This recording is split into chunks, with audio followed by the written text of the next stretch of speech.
अब बछड़ू साढ़ हो जा। फगुनी बयार बहुत अरे कि मन करे छोड़ दी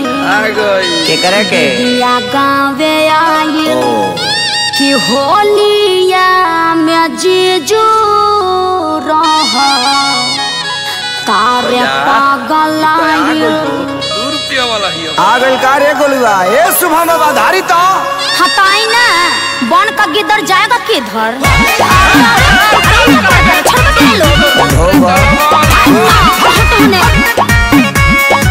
होलिया में आयल बानी जीजा तहरा गावे अच्छा बात तो हम तैयार जैसा लगला रंग लगावे अब आप जीजू थोड़ा रहम कीजिए होलिया में आयल बानी जीजा तहरा गावे तू तो हम तैयार जैसा लगला रंग लगावे मुंह अपन खोल दे हम तारे बात तू बोल दे हम बनत ना अपना के बहुत कुछ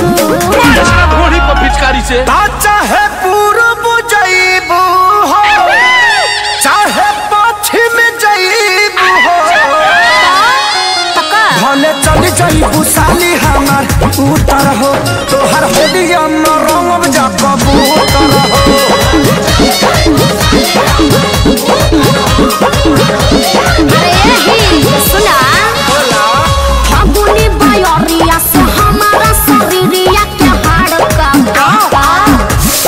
तोहर होता बत पीछा करी या से झाड़ो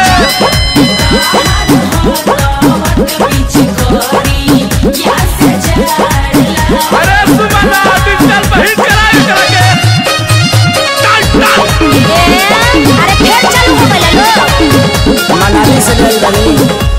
ए साली ने तनिया आई लॉफी चपरिया के भोग लगा ना होलिया में काम करो पड़ाई देवा दीदिया गावे आई छोड़ाई देवा छोड़ दे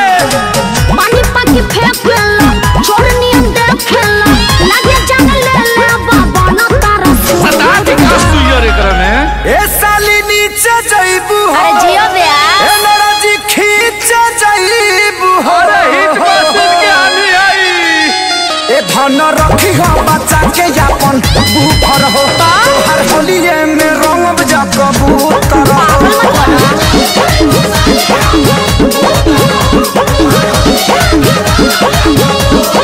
अरे होलिया क्या मुरचा छोड़ा बतानी आवा छोड़ा दी एक कवन हिताई निभावा तानी जीजा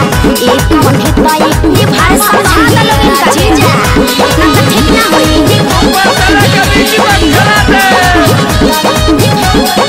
देखिए विवेक जी ठीक नहीं कर रहे हैं अरे काय शुभम सोना जी सती सखिया खोदब जकानी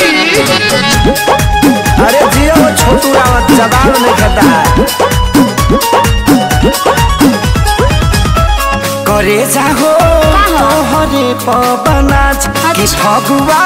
दिल खोली के खेला अरे खेली भैया टेंशन मत लो जाना तानी न सब हपारा पारी जीजा जी वचन को के छोड़बा अखिलेश के सारी जीजा ओहो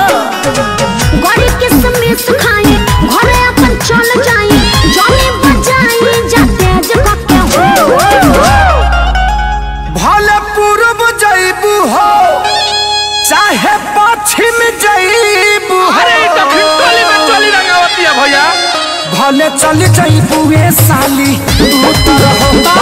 होलिए में रंग जा कबूतर जीवन का